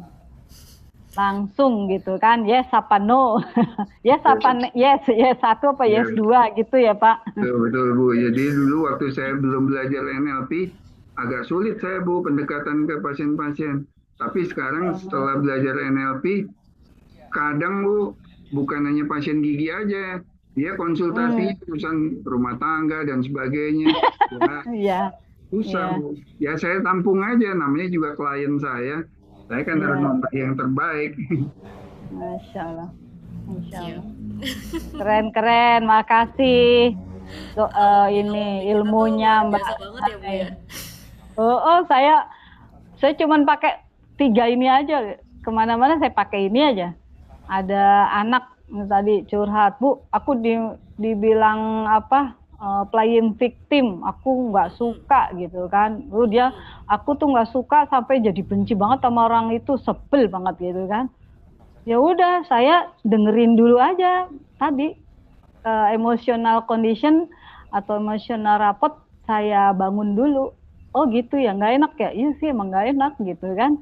Saya maksudnya I feel you gitu. Iya. I feel you, begitu udah I feel you, udah cerita, ketahuan lah ternyata di belakangnya apa. Ternyata dia punya masalah, dia nangis, orang ngelihatnya cengengan gitu, padahal dia punya masalah keluarga. Itu yang hidden agendanya. Jadi dengan raport aja tergali, otomatis nggak usah kita tanya, begitu raport terbangun, emosional trust sudah terjadi, itu kayaknya orang langsung buka keran cerita semua, gitu kan? Bener ya? Betul sekali Bu. Jadi saya jagoin gimana caranya, jago raport aja tuh, passing, leading, VAK, ngeliatin orang ini orang visual apa auditori pakai estetik gitu kan. Terus habis itu saya matching mirroring itu doang. Terus nih matanya kayak saya cuma patokan VIK aja. Makanya dengan VIK aja itu tadi saya coba pakai bahasa cuman di kayak WA teks doang. Itu orang bisa percaya, terus beli apartemen nggak pakai ngelihat, dateng langsung bayar. Asik dah, asik. I'm happy, Mbak. Siap, terima kasih Bu Dewi. Oke, dari Bapak Ibu semuanya. Pak Jon nih, Pak Jon kita belum nyalain mic Bu. Belum Mana ada Pak tanggapan Jon? nih dari Pak Jon. Ini Mbak Azizah ya, Mana Pak ada Jon? Pak Jon, mana nih Pak Jon? Boleh Selamat sharing malam, selamat Yang malam, Bu Dewi. malam-malam. Pak, saya mah baru uji cobanya. Keren, mantap sekali. Masya Allah. Luar biasa. Masya Allah. Mm-mm. Oke, Gimana Pak? Sudah mantap kok. udah mantap ya Pak ya materinya ya. Tinggal Iya. percaya dirinya Ibu. Kalau boleh sih izin ya, Boleh. nyisipin Monggo dikit. Pak. Oh iya, monggo banget. Ditambah anchoring, Bu. Oh, anchoring. Oke. Jadi gini, entah kenapa ya, nanti masuk tempat proyek tiba-tiba seketika kamu langsung mengambil helm, mengambil baju APD gitu.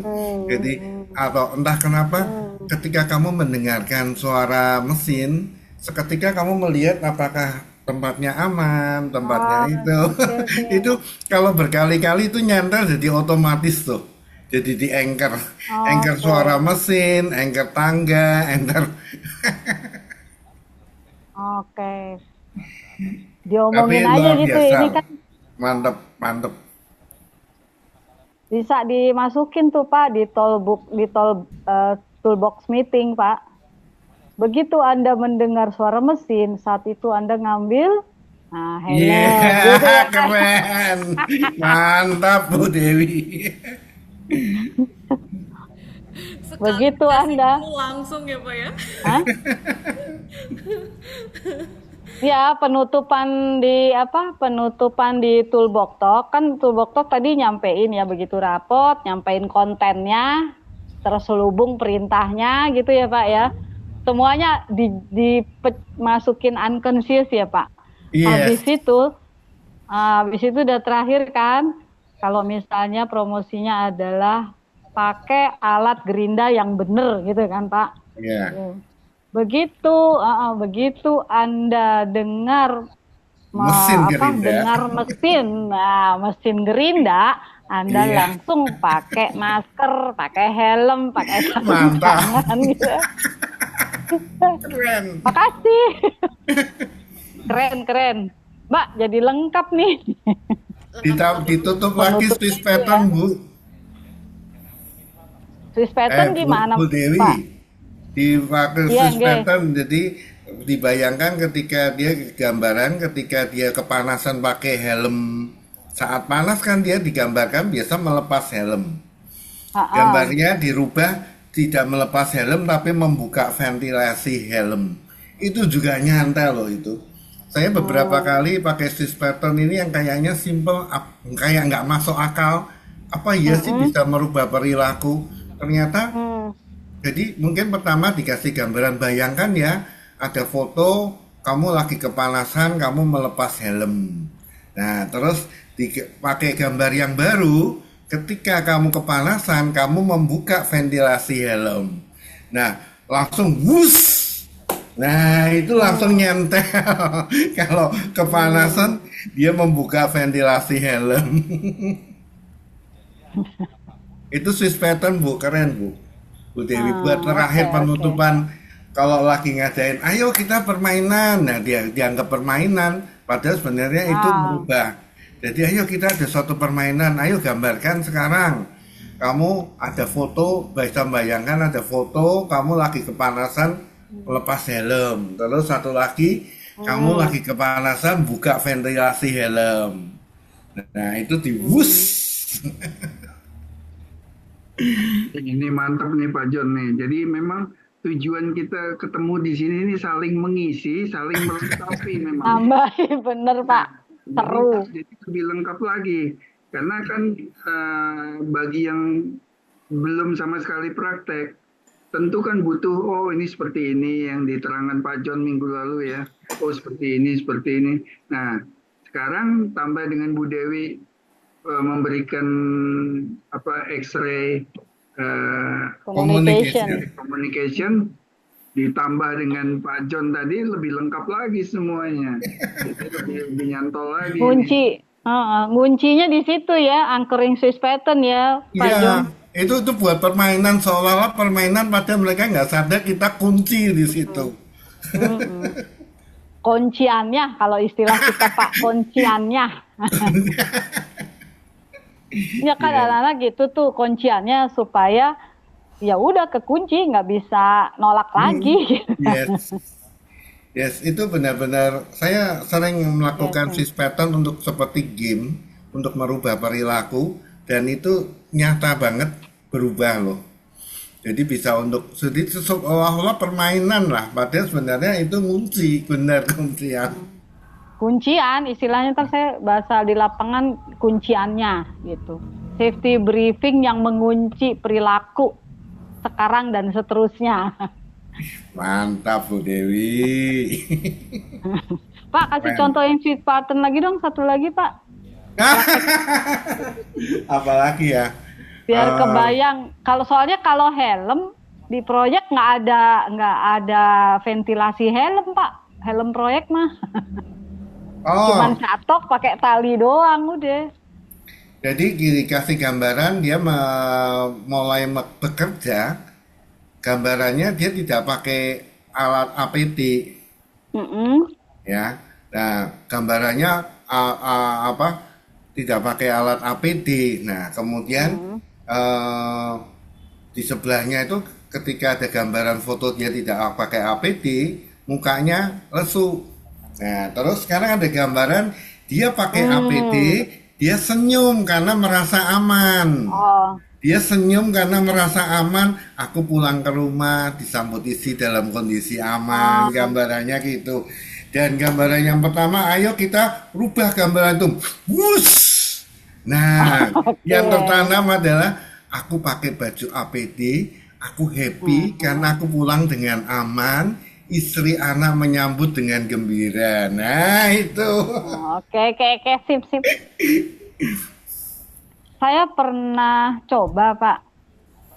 Gara-gara sebel banget. Karena kan saya di lapangan, kalau waktu di offshore kan di kapal, Pak. Untuk ngawasin saya nggak bisa di kapal, Pak. Ya, Karena kamar buat perempuan, ya nggak ada lah kasarnya gitu kan. yes. Sementara saya di darat, di Jakarta, ngawasin pekerjaan 7 jam di tengah laut sana, Pak. Wih, Gimana saya ngawasinnya, Pak? Bener nggak, Pak? Mau nggak mau, saya harus ubah pola pikirnya bahwa apapun yang diperintahkan di lapangan, aturan ikutin. Karena kalau celaka dan ada kasus, memang waktu itu ada yang meninggal satu proyek langsung shutdown. Artinya apa? 300 orang tidak kerja lagi. Artinya 600 anak dan istri nggak makan gitu, istilahnya gitu, Pak. Saya ya, hiperbola gitu kan. Nah, akhirnya saya bikin foto pakai APD yang lengkap, Pak. Tadinya itu kan buat contoh, nih pakai APD cara makainya gini, standar di lapangan gini, saya foto. Tadinya kan daerah wajib APD, lengkap tuh dari helm, kacamata, sarung tangan, sepatu, coverall semua ya. Akhirnya saya tulis hanya orang keren yang kayak gini yang yoi. diterima. Langsung itu, Pak. Oh, kacamataku udah baret. Ah, nggak usah saya inspeksi, Pak. Ngurangin jam inspeksi, Pak. Mantap, Ini mantap. nggak keren, Bu. Iya, emang nggak Waduh. keren katanya. Ya udah, kapan kamu ke kantor minta ganti gitu kan. Langsung dia pakai kacamata keren. Terus kalau di lapangan lagi mau inspeksi, kan tadinya saya harus ngitung, Pak, berapa orang yang nggak pakai, berapa orang yang pakai. Kan inspeksi itu di lapangan. Akhirnya saya cuman gini, kawan-kawan yang keren, tolong kumpul. Saya mau foto orang keren-keren, Pak. Saya foto. Yang lengkap kan pada datang. Mantap. Yang nggak lepas malu dia. Bu, saya foto. Emang kamu keren. Gituin, Pak. Itu besoknya Ya, lagi. Itu kacamata dijaga, nggak usah hilang, Pak. Tali yang biasa yes. tali itu hilang, nggak dijagain. Jaga nih, biar keren, ntar di foto Bu Dewi, gitu. Nah, nanti Iya, itu tuh. yang keren terus, saya print, Pak, foto. Tolong kasih ke keluarga, Anda keren, dapat juara, keren selalu. Ngawasin nggak Itu usah reframing ngawasin. tuh. Nah, reframing. Keren. Mm-mm. Saya ganti bahasa Ada wajib satu hal, menjadi keren. ada satu hal dari malam ini yang luar biasa dari Bu Dewi ini adalah value, nilai. Hmm, Memang untuk hmm. merubah mindset itu kita sentuh dengan nilainya. Dan Nggih, Pak, emang. nilai yang luar biasa itu adalah bahwa keselamatan anak istri di rumah tenang, aman. Nah, itu memang luar Hmm. biasa. Mantap. Pilihannya soalnya ada dua, Pak. Selamat atau asuransi Anda digedein preminya. Opsinya nggak ada yang ramah di telinga gitu, Bu. Kan pilih asuransinya bayar gedean. Jadi Iya. potong gaji buat asuransi jiwanya gede. Supaya pertanggungannya kan kalau klaim kan jadi gede. Anak Ya, istri ya. pasti sehat lah Ya, gitu kan. Atau Anda just ikutin aja prosedur, insya Allah proses dijalanin, ya resiko berkurang gitu kan Pak. Iya. Nah, ngawasinnya soalnya di lapangan Pak, caranya saya di sini Pak. Kalau nggak saya sentuh gitu-gituan Pak. Mantap, mantap.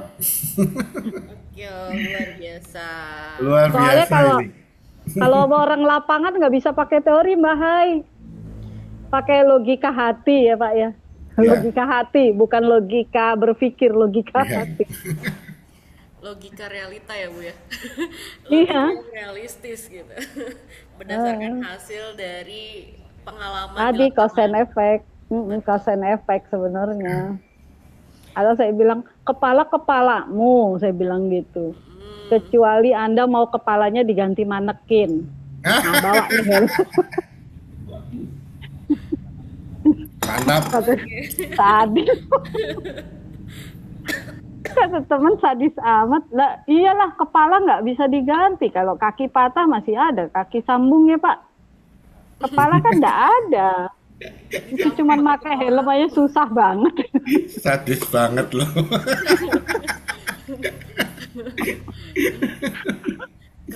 Keras katanya.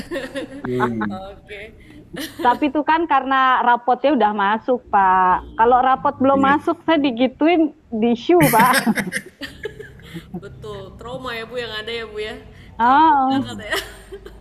Ibu mah ini nakut-nakutin katanya. Bukan motivasi, nakut-nakutin. Tapi kalau udah trust kebangun itu kita ngomong apa aja gampang Pak. Bahkan tanda kutip mecat orang pun gampang. Yes.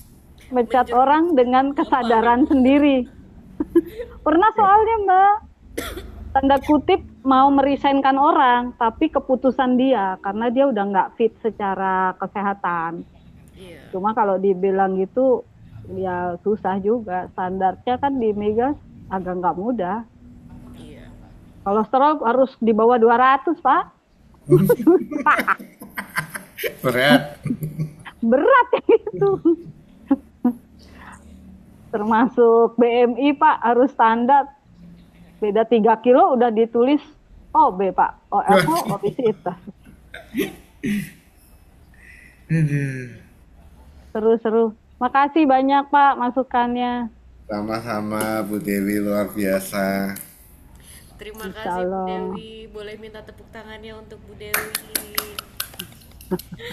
Oke, dari sesi webinar ini sebenarnya kami rutinkan itu untuk memberikan kesempatan kepada alumni ya untuk satu refresh, kedua belajar atau melatih ya untuk menyampaikan sharing gitu supaya ilmu atau yang sudah dipelajari dari kelas NLP dan juga hipnoterapi itu bisa fresh terus ya Pak ya, Pak John ya. Jadi dengan sharing maka kita akan lebih memahami lagi dari ilmu yang sudah kita pelajari. Nah, sebelum saya tutup sesi webinar malam hari ini, saya juga mengucapkan terima kasih banyak kepada Ibu Dewi yang sudah berkenan ya men-sharingkan ilmunya, pengetahuannya kepada kita semua dan juga kepada Bapak Ibu yang sudah meluangkan waktunya untuk belajar bersama. Dan saya izin untuk minggu depan izin libur dulu ya Dokter Cakra ya. Siap Mbak, terima kasih. Nggak apa-apa. 1 minggu aja dokter, karena kebetulan minggu depan ada kelas online NGH ya dari jam 7 malam sampai jam 10 ya, 10 sampai jam setengah 11. Jadi saya akan mendampingi Pak Iwan ya, yang mana khawatir nanti nggak fokus, jadi kita libur dulu 1 minggu. Nanti kita akan ketemu lagi di tanggal 23 Desember. Ya, siap-siap Mbak. NLP, insya Allah nanti materinya akan di-sharingkan oleh Pak Isman Arjanggi Amar. Untuk topiknya tunggu di grup. Oke. Dan Bu Dewi ditunggu materinya ya Bu ya. Baik, silakan di komen, ditambah, dikritisi, mangga ya. Ini soalnya dari tadi bapak-bapak, ibu-ibunya ternyata banyak, tapi nggak ada yang nyaut. Ayo dong Bu Sofia, Mbak Sofia, Mbak Yani ya, Mbak Yeni ya. Ya Bu Yane, ada Bu Yeni, ada Bu Sofia. Bu Sofia ini sambil nyambi Sofia. Bu, lagi praktek juga. Hmm. Beliau adalah psikolog. Pak Lagi John sibuk. juga jangan Nanti lupa di nih, WA Pak paling. John. Pak Iya. John materinya, Mbak. Loh, sudah di tempatnya Mbak Hai. Oh ya, Sudah. tinggal Mbak He aja kirim ke kita. Boleh, siap Bapak. Materinya sudah saya share lewat WhatsApp ke Dokter Cakra dan segera saya share juga di komunitas ya agar bisa diakses oleh Bapak Ibu alumni semuanya. Oke, kalau begitu saya cukupkan pertemuan kita pada malam hari ini. Mudah-mudahan apa yang sudah di-sharingkan dan kita terima bisa bermanfaat bagi khususnya untuk kita sendiri dan untuk orang banyak di sekitar kita. Dan tentu doa yang terbaik untuk Bapak Ibu di cuaca yang tidak menentu ini, mudah-mudahan selalu dalam keadaan sehat dan bisa beraktivitas dengan normal. Terima kasih untuk waktunya. Sampai Terima ketemu di kasih kesempatan Bu lain. Dewi, Terima Mbak kasih. Hai. Bu Terima Dewi kasih. semuanya. Terima kasih Pak Selamat semuanya. Derajat. Luar malam. biasa Nah, Bu tuh Dewi. ada suara Bu Sofia ya. Aku masih nyimak aja Mbak Dewi, Pak Jon semuanya. Bu Yani. Bu Yani. Iya, baru mau masuk minggu depan sama Bahai ikutan NLP-nya gitu. Oh, Oke. mantap. Ada Di yang Bandung ya? Iya, Di saya di Bandung Bandung. ya? Iya, di nggak Bandung. 12 Nah, 13. nanti ketemu. Saya mau ikut di kelasnya itu.